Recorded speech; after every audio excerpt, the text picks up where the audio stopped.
Good evening. It's now about 6:30 on Monday the 14th of April. I'm Andy and this is my allotment. I didn't get a chance to film at weekend because I was down on Saturday. I thought I'd come back on Sunday and film, but I just didn't get the chance on Sunday. I was far too busy. So I thought I'd just show you now quickly what happened over the last week. Not a lot of change, but a lot of work going into making that little bit of change. So anyway, spinning round. Still got the big pile of grass here that needs to be cut. I was supposed to be getting a lawnmower yesterday and doing it, but obviously I didn't have a chance. So this will be done through the week, hopefully, or maybe next weekend, over Easter. Then this bed. This is one that had the potatoes in last year. This has been fully weeded, dug out, and I don't know if you can see in there, I have got some Swede plants.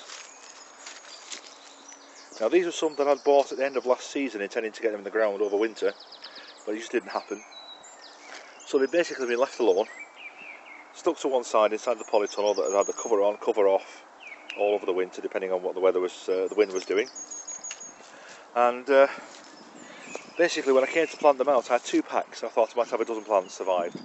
I've got 34, so it's a good chunk of black Swede, isn't it? Now, just looking in there, I can see that maybe 4 or 5 of them have succumbed to the weather. I don't think the slugs have got them because there's still lots and lots of leaves on there. And some of them, like that one over there, are doing really well. So I think it's just natural wastage.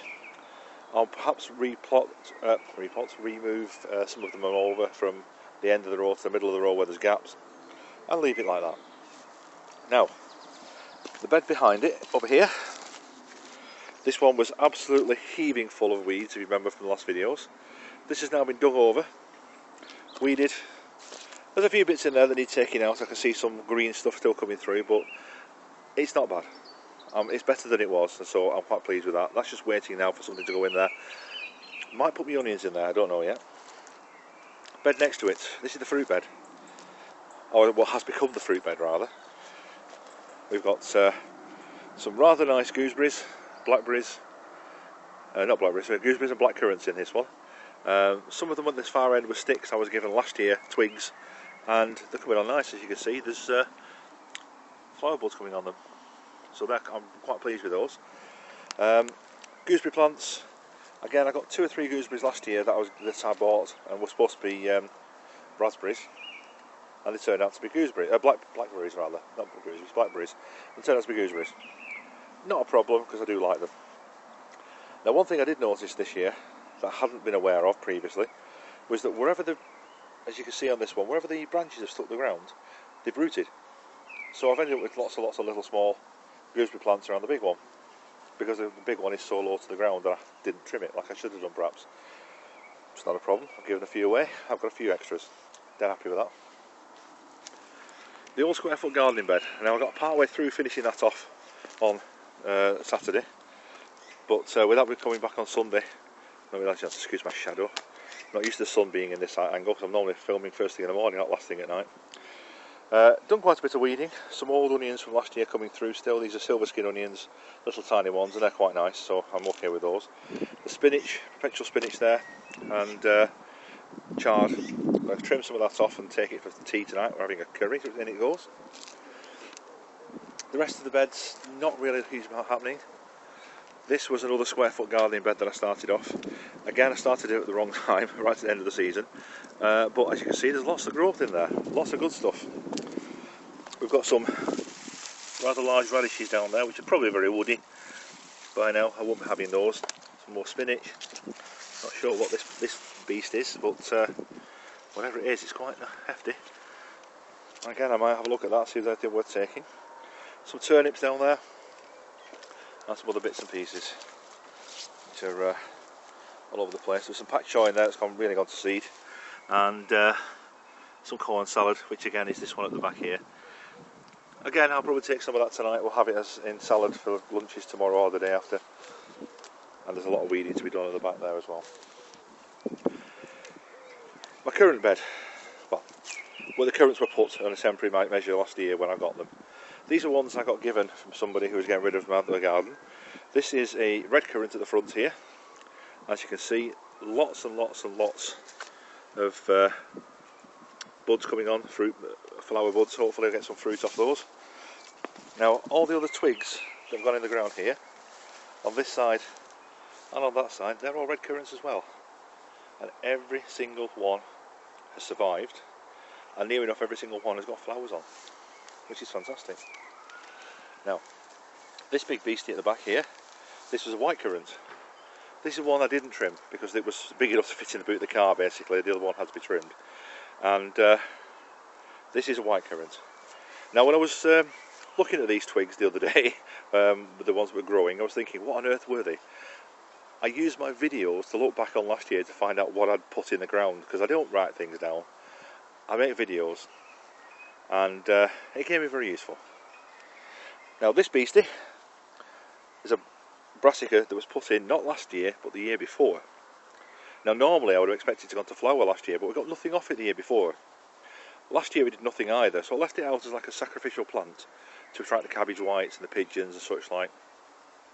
And as you can see, it's actually purple sprouting broccoli. We've got some rather nice heads on there, which I'll be harvesting later on this week. I've already got some in at home we're having tonight. And it's turned out to be a massive plant, but I mean, look at the state of that stem, that's like a tree trunk. That is absolutely amazingly big. But it's survived 2 years, which I'm very surprised at. It shouldn't happen. Okay, what next? Oh yes, I'll show you my potato beds. Right, as I showed you before, there are 3 different types of potatoes in here. There's a few straggly bits coming up, but I'm not sure they're potatoes, to be honest. I think they may be weeds that need digging out. But till I'm 100% certain, I'm going to leave them, because I'm not going to pull up the potatoes for nothing. Now, this bed is at the front, and as you see, they've got a ridged development here. Now, there are some potatoes showing in here. I don't know if you can see this on here, because they're purple with a green tinge. Don't know if that's coming through or not. See if I've got any others. Yeah, there's some more here. So you can see they're like purple ones. These are Maris Bard in this bed. So first earliest, I expected them to be up by now. It's, let me think, it's going to be 3 weeks 3 weeks yesterday they went in the ground. So they're coming up, not too fast, but that's fine by me. This bed behind them, last time I did a video I mistakenly said that these are also Maris Bard, but they're not. I've got 3 rows of Red Duke of York, and 1 row at the back of pink fir apple. So again, the pink fir apple I don't expect to see very much of. The Red Duke of York, nothing at all showing at the moment, so hopefully something will come of those very soon. Right, quick walk down to the polytunnel and show you what's going on down there. Now this polytunnel, the cover has been on off all winter, depending on which way the wind blew. Unfortunately, the floor, as you can see, is very uneven. What's happened is all the water from the plots around over the winter has settled down here at the lowest point of the allotment. It was probably a mistake putting the polytunnel down here, to be honest, but I thought I'd give it a try. But I'm not going to walk on that because I've got my work shoes on today, because I'm straight from work to pick a few bits and pieces up. So the floor is very uneven. My plan is that I'm going to eventually make a wooden floor for this from scaffolding boards and lift the whole thing up a few inches above the ground, and then fasten the polytunnel down to it itself, give it more stability, and hopefully make it last a bit longer. But that's not what I brought you in here for. What I brought you in here for is to show you the onions. Now, last year I planted some onions straight in the ground, overwintered, and they died. But most of them did. Planted some in modules like this, planted them out, and they did absolutely brilliantly. So I decided to do the same thing again this year. So what I've got at this end, I've got 2 trays of white snowball onions. I've got a tray behind of golden gourmet shallots, with 1 row at the front of little straggly onions that I had left over. And then behind that I've got a tray of Japanese onions, and these came from Wilkinson's, I think it was, or Wilco, yeah. And so I have no description other than Japanese onions for these, so that's all you're getting, I'm afraid. But it does look like they're doing well. They're getting quite tall. The shallots are coming up nicely, and these onions as well. What I'm going to be doing is these are going to go into the bed that I cleared on Saturday, fairly soon I think. Get them in there, get them out of the way, and hopefully they'll do quite well. Now I'm not going to plant them in long rows as is traditional. I'm going to plant them in the square foot gardening style, with about 9 in a square foot, evenly spaced. So that way I can get them out of the way. I don't have to have long straggly rows of onions I'm not going to basically waste the space for the amount of time they're in the ground for. I've only got them because I got given the onions, to be honest. If it was up to me, I wouldn't have grown them this year. Anyway, onto the decking area. All the strawberry plants all the runners that were potted up last year are doing extremely well. A few herbs at the front as well doing the same.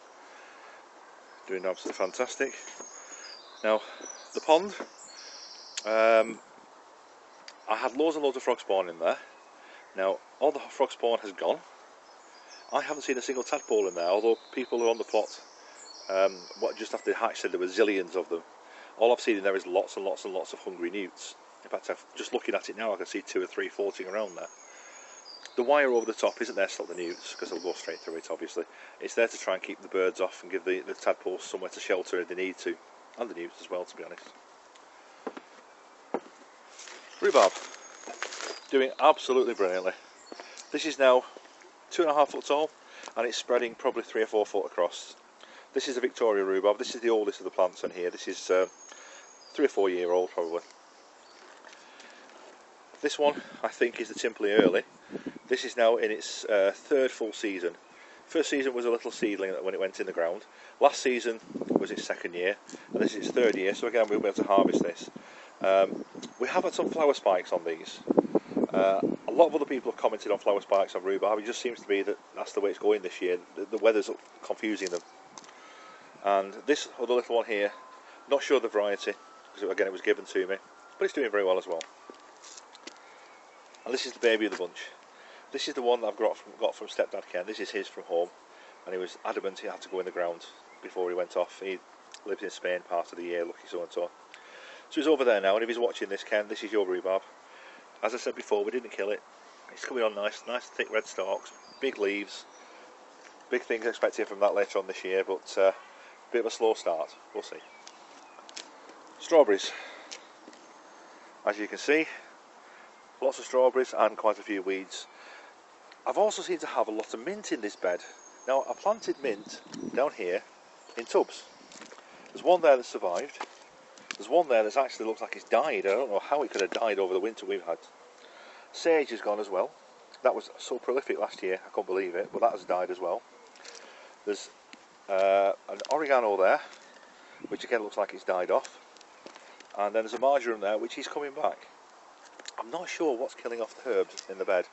Whether strawberries and herbs don't mix, I really don't know. But one way or another, the herbs are coming out, and this is going to become a pure strawberry bed. On the other side, lots and lots of grass and raspberries, lots of raspberries, and there is a taber in the middle of that somewhere as well, I believe, but not sure where. I've been showing you a grapevine for quite a while because it's been doing nothing, to be honest, and it still looks like a stick. Still looks like there's nothing, no life on it. But I did notice the other day that some of these, so you can see that, some of these buds appear to have a bit of life. So I'm waiting to see. If it comes back, fantastic. Again, I think you might be able to see it better on those. The buds there at the end. If it comes back, brilliant. I'll get it put in the ground and we'll get it strung out. If it doesn't come back, not lost anything because I've got given it for free anyway. So, a very not so quick run around the plot. Still lots of grass, still lots of weeds, stuff that needs digging out, cutting back, trimming up. A lot of work still to do, more beds to be built. But what I'm hoping is at the end of the summer I will have a good 2/3 of it on the cultivation. At the moment I'm just over half, I think. I've got 16 beds in the ground, of which 8 have been fully weeded and are up to standard for this time. 4 of which have got stuff growing in new this year. 2 others have got stuff from last year, and one's just empty waiting for something to go in. My plan is to get another 5 big beds set up this year using the wood I already have. Then it's a matter of waiting until I can get all some more scaffolding boards to build some more beds. Filling in around the pond to make it a bit more friendly to look at, because at the moment it's a mess. Oh, before I forget, there's something else that I put in this season as well. I got some Jerusalem Artichokes, and this little space at the end of the bed here, dug down, put them in. There's 4 artichokes in there. Just got to keep an eye on them. and hopefully they'll grow up and become a bit of a full stop to this end of the allotment, if you like. Nice tall plants, hopefully, and put them in a place where they've got bordered by path at one end, which is, well, there is a path under there, honestly, it's all grass at the moment, but there is a path there, and then I've got a bed at this side, path on this side, I'm going to have a path on the other side which is going to come down on the side of the pond, the other side of that bed. So they're bordered in, so if they do decide to go anywhere, they can't go too far, hopefully. If they do start coming up underneath the rhubarb bed, I can get rid of them from there, no problem. That's the plan anyway. Now, plans for the rest of the coming month. Lots of seeds to get in the ground. I'm way behind where I ought to be. Last year I was dead enthusiastic and got all my seeds up ready. February and March I was sowing seeds like I don't know what, and unfortunately it was so picking cold I lost half of them before I started. I've noticed on some of the tags I've got out of the ground this year that I started most of my seeds last year on the 16th of April. So I'm starting them again this year on pretty much the same sort of timing. So 14th of April tonight I'm going to get most of my seeds set up. You've seen on the previous videos the seeds I've got. Lots and lots of rare heritage varieties and quite a few from Seeds of Italy, based on the principle that Italian seeds are grown in a climate similar to ours when they're in the farming area, not the normal area that we go for holidays where it's nice and warm and they grow olives, etc. But the stuff that, like tomatoes and all that sort of stuff, is grown up in the hills where it's cooler. The theory being it's like our climate, so we should do okay with their stuff here. I'll let you know later on. Anyway, that's all for now. I've run out of things to talk about, which is very unusual for me, but I'll get another video on shortly and show you the results of what I've been sowing, and hopefully see if those potatoes that are coming through are actually potatoes. Anyway, I'll leave you with one last pan round the allotment into the sun. Yes, we do have sun in Manchester. Bye for now.